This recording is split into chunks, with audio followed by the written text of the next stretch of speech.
जय महाराष्ट्र, मी भक्ती आंबेडकर। पुढच्या 30 मिनिटात आपण घेणार आहोत 50 बातम्यांचा आढावा। सुरुवात करूया महावेगवान घडामोडींना।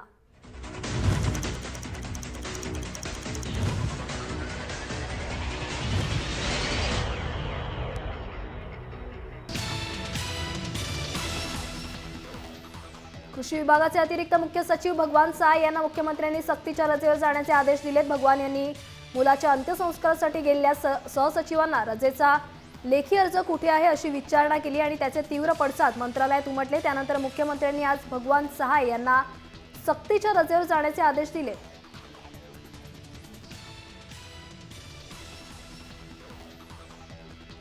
कृषी खात्यातील अतिरिक्त मुख्य सचिव भगवान साय यांच्याविषयी मंत्रालय कर्मचाऱ्यांमध्ये प्रचंड नाराजी आहे। सहसचिव राजेंद्र घाडगे यांच्या मुलाबाबत जो दुर्दैवी प्रकार घडला त्याला सायच जबाबदार असल्याचा आरोप कर्मचाऱ्यांनी केला। या सर्व प्रकारामुळे चिडलेल्या मंत्रालय कर्मचाऱ्यांनी काम बंद आंदोलन केलं होतं। याबाबतचं निवेदनही मंत्रालय कर्मचारी मुख्यमंत्र्यांना देणार आहेत।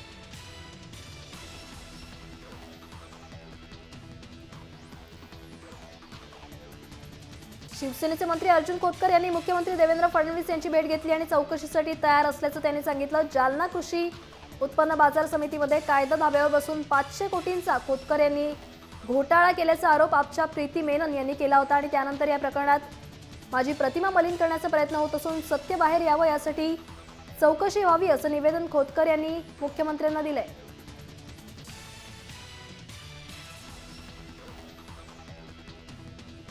साताऱ्याचा सिरियल किलर पोवणे अजून एक धक्कादायक कबुली दिली आहे। गुरुवारी चौकशी दरम्यान त्यानं वनिता गायकवाडचा मृतदेह फार्म हाऊस परिसरातच पुरल्याचं पोलिसांना सांगितलं। या दरम्यान आज पोलीस त्याच्या फार्म हाऊसवर जाऊन मृतदेहाचा शोध घेणार आहेत। तसंच आज संतोष पोळची पोलीस कोठडी संपल्यामुळे आज त्याला पुन्हा वाई कोर्टात हजर केलं जाणार आहे।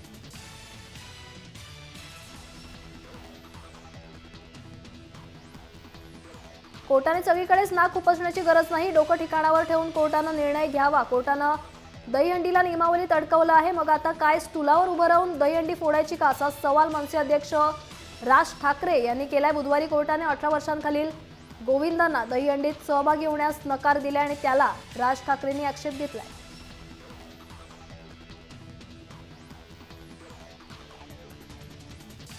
सुप्रीम कोर्टानं दहीहंडीबाबत दिलेल्या निर्णयावर राज ठाकरे आणि समन्वय समिती आज मुख्यमंत्री देवेंद्र फडणवीसांची भेट घेणार आहेत। सुप्रीम कोर्टानं दहीहंडीवर घातलेल्या निर्बंधांसंबंधात कृष्णकुंजवर राज आणि समन्वय समितीची बैठक झाली, त्यावेळी हा निर्णय घेण्यात आला। शिवाय दहीहंडीबाबतच्या सुप्रीम कोर्टाच्या निर्णयाला आता मनसेनं आव्हान दिलंय।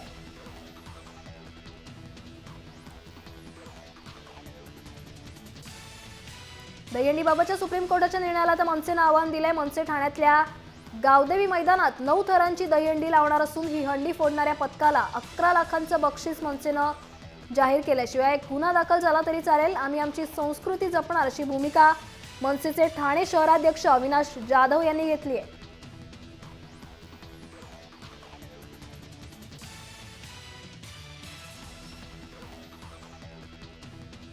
डोपिंग प्रकरणात दोषी आढळल्यानं कुस्तीपटू नरसिंग यादववर 4 वर्षांची बंदी घालण्यात आली, त्यामुळे रिओ ऑलिम्पिकमधून तो आऊट झालाय। क्रीडा लवादानं नरसिंगचं अपील फेटाळलं। पुरेसा पुरावा सादर न केल्यानं नरसिंगवर ही कारवाई करण्यात आली आहे। उद्यापर्यंत रिओ ऑलिम्पिक विलेज रिकामे करण्याचे आदेशही त्याला देण्यात आले।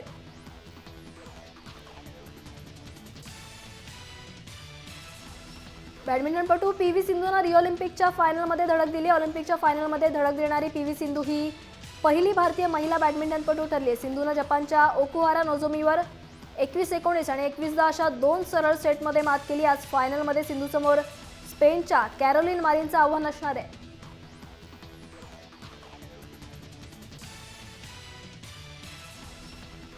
आळंदीमध्ये भटक्या कुत्र्यानं उच्छाद मांडलाय।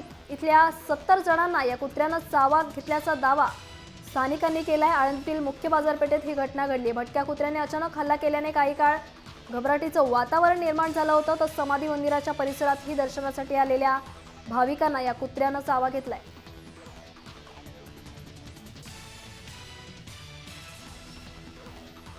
पुणे टेमघर धरण गळती प्रकरणात राज्य सरकारनं आता कारवाईला सुरुवात केली आहे। दोषी कंत्राटदार श्रीनिवास आणि प्रोग्रेसिव्ह कन्स्ट्रक्शनला काळ्या यादीत टाकण्यात आलंय। तसंच हा घोटाळा अभियंता, अधिकारी आणि कंत्राटदारांनी संगनमतानं केल्याचं समोर आलंय, त्यामुळे या सर्वांवर फौजदारी गुन्हे दाखल करण्याची प्रक्रिया सुरू करण्यात आली आहे। जलसंपदा मंत्री गिरीश महाजन यांनी एका पत्रकार परिषदेत ही माहिती दिली।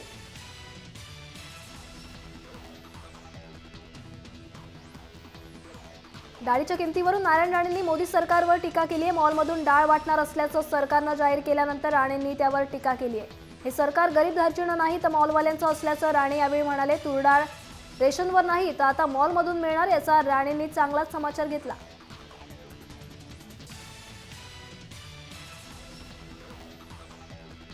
भंडाऱ्याचे आमदार रामचंद्र अवसरेंना अटक होण्याची शक्यता आहे। पोलिसाला मारहाण केल्याप्रकरणी अवसरेंविरोधात तुमसर पोलीस ठाण्यात गुन्हा दाखल करण्यात आला आहे। अवसरेंच्या ड्रायव्हरला पोलिसांनी धक्काबुक्की केली म्हणून त्यांनी पोलीस शिपाई साठवणे याला मारहाण केली। या मारहाणीचा व्हिडिओ सोशल मीडियावर व्हायरल झाल्यानंतर सर्व स्तरातून संतप्त प्रतिक्रिया उमटत आहेत।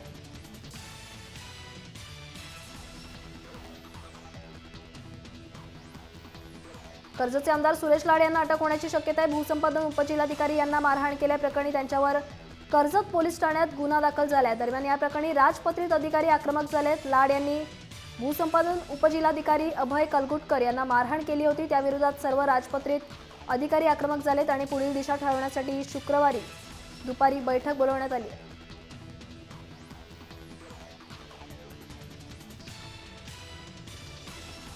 रणथंबोरची राणी अशी ओळख असलेली वाघीण मछलीचा गुरुवारी सकाळी मृत्यू झाला। मछली अनेक दिवसांपासून आजारी होती। गेल्या 5 दिवसात तर तिनं काही खाल्लं नव्हतं। निश्चित पडून असलेल्या मछलीवरील सर्व उपचार व्यर्थ ठरले आणि रणथंबोर राष्ट्रीय उद्यानातला तिचा दरारा जो आहे तो कायमचा संपला। रणथंबोरला भेट देणाऱ्या पर्यटकांचं ती खास आकर्षण ठरली होती।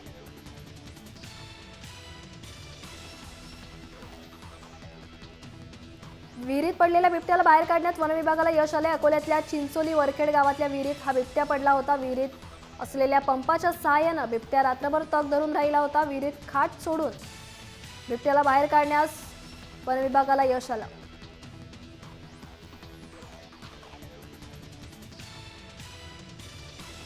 भंडारामधील उमरेडच्या अभयारण्यातून बेपत्ता झालेल्या जयवाघाचा शोध सुरू असल्याचं वनमंत्री सुधीर मुनगंटीवार यांनी स्पष्ट केलंय। जयवाघाच्या शोधासाठी कॅमेरा ट्रॅप यंत्रणा स्थापित करण्यात आली आहे। आज विविध माध्यमात आलेल्या बातम्या असत्य आणि अफवा असल्याची माहिती वनमंत्री सुधीर मुनगंटीवार यांनी दिली आहे।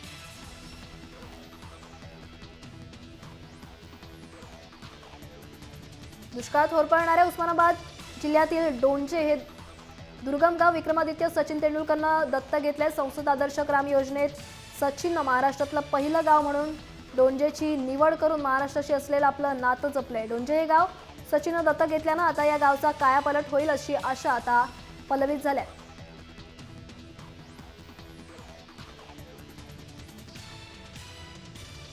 नौदलाच्या चेतक हेलिकॉप्टरचं उरणमधील करांजटेजवळ इमर्जन्सी लँडिंग करण्यात आलं। महाड दुर्घटनेनंतरच्या शोधकार्यासाठी याच हेलिकॉप्टरचा वापर करण्यात आला होता। मुंबईकडे जात असताना हेलिकॉप्टरमध्ये तांत्रिक बिघाड झाल्यानं इमर्जन्सी लँडिंग केलं असल्याची शक्यता वर्तवण्यात आली आहे।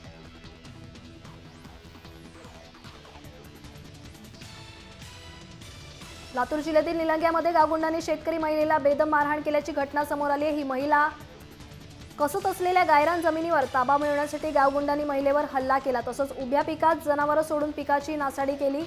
लक्ष्मी सूर्यवंशी असं या महिलेचं नाव असून महिलेच्या फिर्यादीवरून 22 गावगुंडांविरोधात गुन्हा दाखल करण्यात आलाय।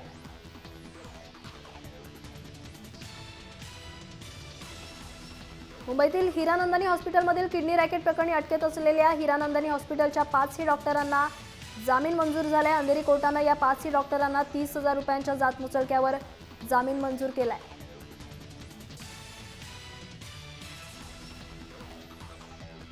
माटुंगा येथे ज्वेलर्सवर दरोडा टाकण्याच्या प्रयत्नात असलेल्या 6 दरोडेखोरांना पकडण्यात माटुंगा पोलिसांना यश आलंय। माटुंगा स्टेशन जवळील एका ज्वेलर्सच्या दुकानात चोरी झाल्याची घटना उघडकीस आल्यानंतर पोलिसांनी गस्त वाढवली होती। दरोडेखोरांच्या गाडीतून गॅस कटर, 2 मोठे सुरे, कटावणे आणि बॅग पोलिसांनी हस्तगत केली।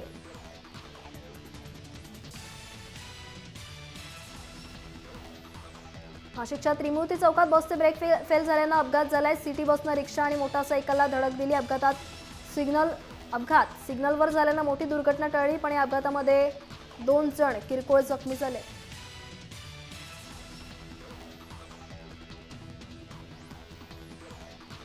मुंबईमध्ये मिलन सबवेजवळ होंडा सिटी कार ही झाडावर जाऊन आदळल्याने भीषण अपघात झाला। या अपघातात मीरा रोडमधील एकाच कुटुंबातील 5 जणांचा मृत्यू झाला। ईस्टर्न एक्सप्रेस वेवर फ्लोरा मार्बल समोर हा अपघात झालाय। चालकाचा ताबा सुटल्यानं कार झाडावर आदळली।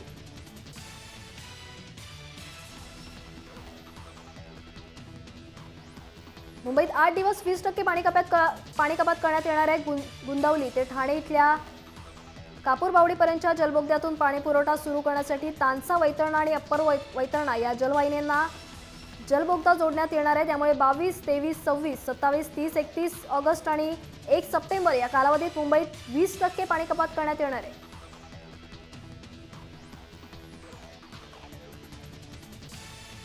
केंद्रातील मोदी सरकारने कामगार कायद्यात केलेल्या सुधारणा कामगार विरोधी असल्याचा मुख्य आरोप करत सर्व बँकांसह सरकारी आस्थापनातील कर्मचारी 2 सप्टेंबरला एकदिवसीय संपावर जाणार आहेत. या संपात रेल्वे आणि टपाल खाते सहभागी होणार नाही. तब्बल 10 लाख बँक कर्मचारी संपावर जाणार आहेत.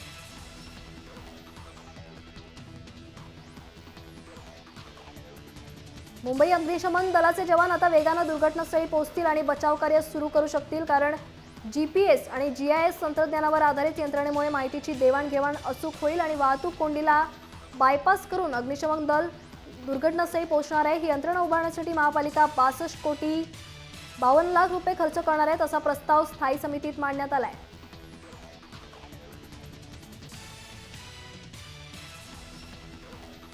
दहीहंडीतील धांगडधिंगा डीजेला फाटा देत यंदाची दहीहंडी सेलिब्रिटींशिवाय उत्साहात साजरी करण्याचा निर्धार दहीहंडी समन्वय समितीने जाहीर केलाय. ढोल ताशाच्या गजरात आणि लेझिमच्या साथीने सांस्कृतिक परंपरा दाखवणारी दहीहंडी यंदा साजरी केली जाईल, अशी माहिती दहीहंडी समन्वय समितीने दिली आहे.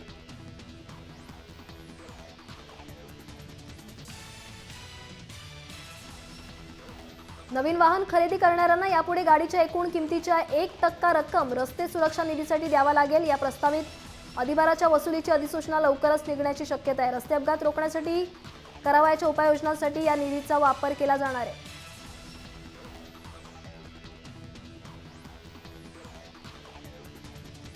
केंद्र शासनाच्या संरक्षण मंत्रालयाने विकसित केलेले टेस्ट मिल्क हे तंत्रज्ञान मुंबईचे डबेवाले मुंबईकरांसाठी घेऊन आलेत. याबाबतची माहिती देणारं पत्रक मुंबईतील 2 लाख ग्राहकांना वाटण्याच्या मोहिमेचा शुभारंभ शनिवारी मुंबईत होणार आहे. या तंत्रज्ञानामुळे आपल्या घरी येणाऱ्या दुधात भेसळ आहे किंवा नाही हे आता अवघ्या काही मिनिटात मुंबईकरांना कळू शकणार आहे.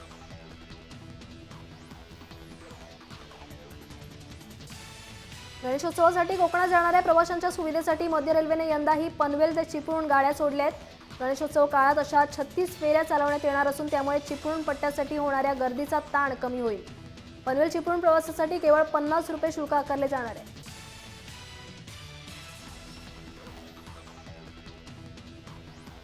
गणेशोत्सवाचे पडघम वाजवण्यास सुरुवात झाली आहे. मात्र हा उत्सव शेवटपर्यंत टिकावा आणि या काळात साथीचे आजार पसरू नयेत म्हणून सार्वजनिक आरोग्याबाबत प्रत्येकाने आपल्या विभागात उंदीर डासांचा उपद्रव होणार नाही याची काळजी घ्यावी, जेणेकरून लेप्टोस्पायरोसिस आणि इतर साथींच्या आजारांचा फैलाव होणार नाही, असं आवाहन महापालिकेनं गणेशोत्सव मंडळांना केलंय.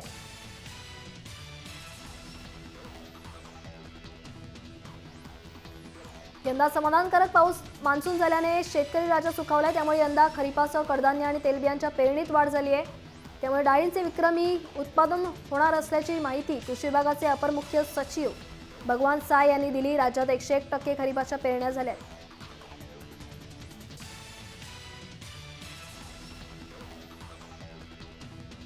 मुंबईत 11वीच्या दुसऱ्या विशेष फेरीला मंगळवारपासून सुरुवात झाली असून आजपासून प्रवेश अर्ज करण्यास सुरुवात होणार आहे. ज्या विद्यार्थ्यांना महाविद्यालय शाखा आणि विषय यात बदल करायचा आहे अशा विद्यार्थ्यांना या विशेष यादीत बदलाची संधी मिळणार आहे. तसंच ज्या विद्यार्थ्यांनी अद्याप 11वीला प्रवेश घेतलेला नाही अशा विद्यार्थ्यांनाही या फेरीमध्ये प्रवेशाची संधी मिळणार आहे.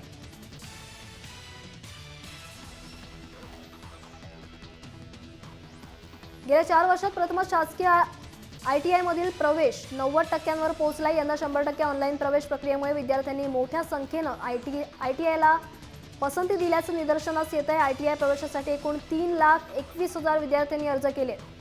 त्यातील 1,83,000 विद्यार्थ्यांना शासकीय ITI मधील जागांवर प्रवेशाची संधी देण्यात आली आहे.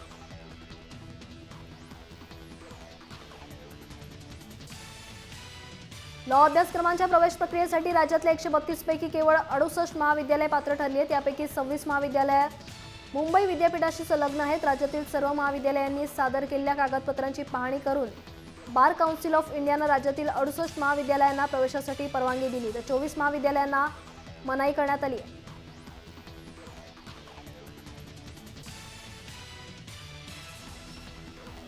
नीट परीक्षेचा निकाल जाहीर झाल्यानंतर विद्यार्थ्यांची प्रवेशासाठीची लगबग सुरू झाली आहे. 22 ते 25 ऑगस्ट दरम्यान प्रवेशास इच्छुक विद्यार्थ्यांना नोंदणी करावी लागणार आहे। यानंतर फेरीनिहाय प्रवेश दिले जाणार आहेत। या दरम्यान MBBS आणि BDS अभ्यासक्रमाच्या प्रथम वर्षाच्या वर्गांना 13 सप्टेंबर पासून सुरुवात होते।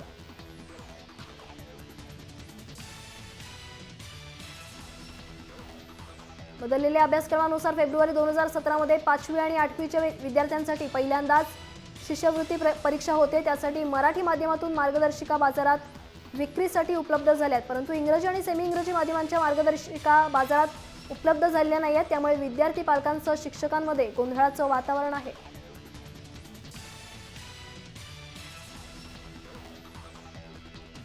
हेल्मेट परिधान न करणाऱ्या दुचाकीस्वारांवर कठोर कारवाईला सुरुवात करण्यात आली। कारवाई सुरू होताच 2 दिवसात 1614 दुचाकीस्वारांवर वाहतूक पोलिसांनी कारवाई केली। यात पेट्रोल पंपावर करण्यात येत असलेल्या कारवाईचाही समावेश आहे।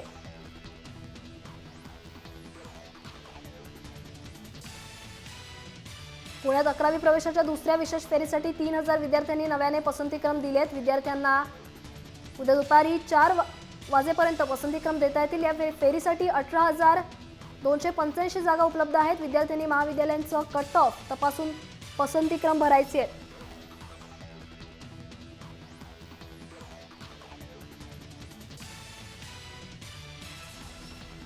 रक्षाबंधनाला सर्वाधिक उत्पन्न मिळण्याचा कल यंदाही कायम राहिला असून गुरुवारी PMPच्या तिजोरीत सुमारे 2 कोटी रुपयांचं दैनंदिन उत्पन्न जमा झालंय। गेल्या वर्षीपेक्षा यंदा उत्पन्नात वाढ झाली आहे।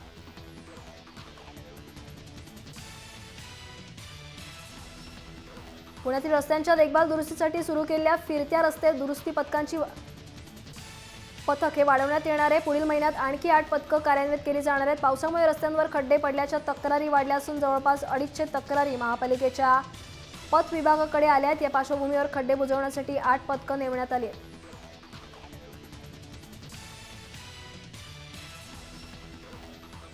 ST महामंडळानं भाडेतत्वावरील AC शिवशाही बसची घोषणा केली। जवळपास 500 AC बस टप्प्याने ताफ्यात येतील अशी माहिती देण्यात आली आहे। मात्र 6 महिने उलटूनही या बस ताफ्यात आल्या नाहीत। गणेशोत्सव काळात तरी शिवशाही बस STत दाखल होणार की नाही हे अजूनही स्पष्ट झालेले नाहीये। या संदर्भात आज ST महामंडळात बैठक घेतली जाणार आहे।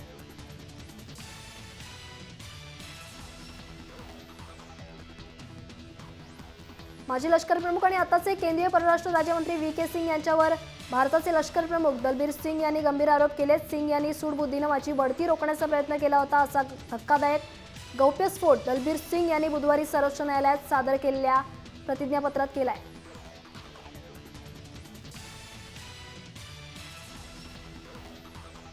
काँग्रेस अध्यक्षा सोनिया गांधी यांना नुकताच गेल्या रविवारी रुग्णालयातून डिस्चार्ज दिला गेला होता। मात्र सोनिया गांधी यांना खांद्याच्या दुखापतीमुळे बुधवारी रात्री पुन्हा एकदा रुग्णालयात दाखल करण्यात आलं। खांद्याच्या नियमित चाचणीसाठी त्यांना दिल्लीतील सर गंगाराम रुग्णालयात दाखल करण्यात आलं असून आणखी 2 दिवस त्या रुग्णालयातच राहणार आहेत।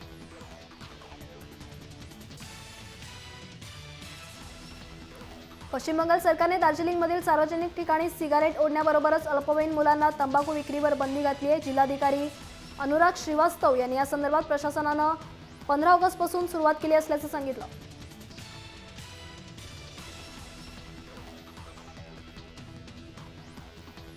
गुगलने व्हिडिओ कॉलिंगमधील ॲपल मायक्रोसॉफ्ट समोर आव्हान उभं केलं आहे। व्हिडिओ कॉलिंगसाठी कंपनीनं गुगल डिओ नावाचं ॲप्लिकेशन आणलं असून अँड्रॉइड तसंच iOS युजर्सनाही ते वापरता येणार आहे।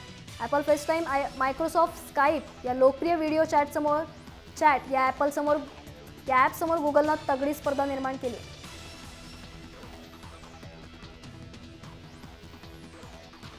ओला या कंपनीनं टॅक्सी फॉर शोअर सेवा बंद करण्याचा निर्णय घेतलाय। ही सेवा ओलानं 18 महिन्यांपूर्वी $20 कोटी गुंतवणुकीनं सुरू केली होती। मात्र कंपनीच्या निर्णयामुळे 700 जणांच्या रोजगारावर गदा येणार आहे। दरम्यान ओलानं या वर्षीच्या सुरुवातीला सर्वात स्वस्त अशी मायक्रो ही टॅक्सी सेवा सुरू केली आहे। ही सेवा सध्या 90 शहरांमध्ये कार्यान्वित आहे।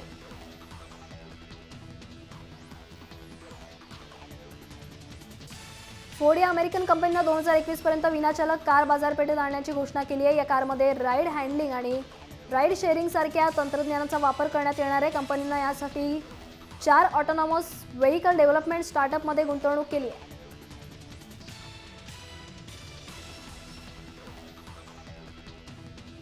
आसूसने यावर्षी 4 स्मार्टफोन लॉन्च केलेत। यामध्ये Zenfone 3, Zenfone 3 deluxe, Zenfone 3 ultra आणि जेनफोन लेझर यांचा समावेश आहे. जेनफोन 3 स्मार्टफोनची किंमत 21,999 रुपये इतकी आहे. जेनफोन 3 डिलक्सला 13 मेगापिक्सलचा सोनी सेन्सर कॅमेरा आणि 8 मेगापिक्सलचा फ्रंट फेसिंग कॅमेराही देण्यात आलाय.